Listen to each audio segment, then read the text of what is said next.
മാളയിൽ Shihab Thangal charitable trust Medicare centre ആരംഭിക്കുന്നു. അഷ്ടമിച്ചിറ മാരേക്കാട് ആരംഭിക്കുന്ന കെട്ടിടത്തിന്റെ ശിലാസ്ഥാപനം ജൂൺ 6 ശനിയാഴ്ച 3 മണിക്ക് നടക്കും. പാണക്കാട് സയ്യിദ് ഹമീദ് അലി ശിഹാബ് തങ്ങൾ ശിലാസ്ഥാപനം നിർവഹിക്കും. തുടർന്ന് നടക്കുന്ന പൊതുസമ്മേളനം കായിക യുവജനക്ഷേമ വകുപ്പ് മന്ത്രി അഡ്വക്കേറ്റ് ഒ ജെ ജനീഷ് ഉദ്ഘാടനം നിർവഹിക്കും. Palliative care, medi clinic, physiotherapy centre, blood bank, dialysis centre തുടങ്ങിയ വിഭാഗങ്ങൾ ഉതക്കുന്ന രീതിയിലാണ് കെട്ടിടം പൂർത്തീകരിക്കാൻ ഉദ്ദേശിക്കുന്നതെന്ന് trust chairman Anwar Mampra, Salih Marekkad, PI Nisar, MA Basheer, TK Muhammad Kutty എന്നിവർ പത്രസമ്മേളനത്തിൽ അറിയിച്ചു.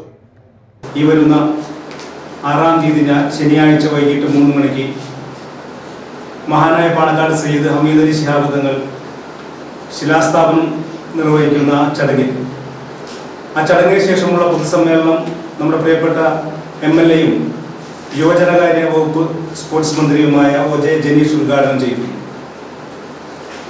ഈ ഉദ്ഘാടന സമ്മേളനത്തിൽ മുഖ്യാതിഥികളായി നമ്മുടെ പ്രിയപ്പെട്ട ചാലക്കുടി MP ബെന്നി ബെഹനാൻ, പ്രമുഖ ജീവകാരുണ്യ പ്രവർത്തകൻ ഫിറോസ് കുന്നംപറമ്പിൽ, PMA സലാം, ജില്ലാ panchayat member, block panchayat president member, panchayat president, ward member, അങ്ങനെ സമൂഹത്തിലെ ഒട്ടനവധി രാഷ്ട്രീയ നേതാക്കൾ പങ്കെടുക്കുന്ന ചടങ്ങ്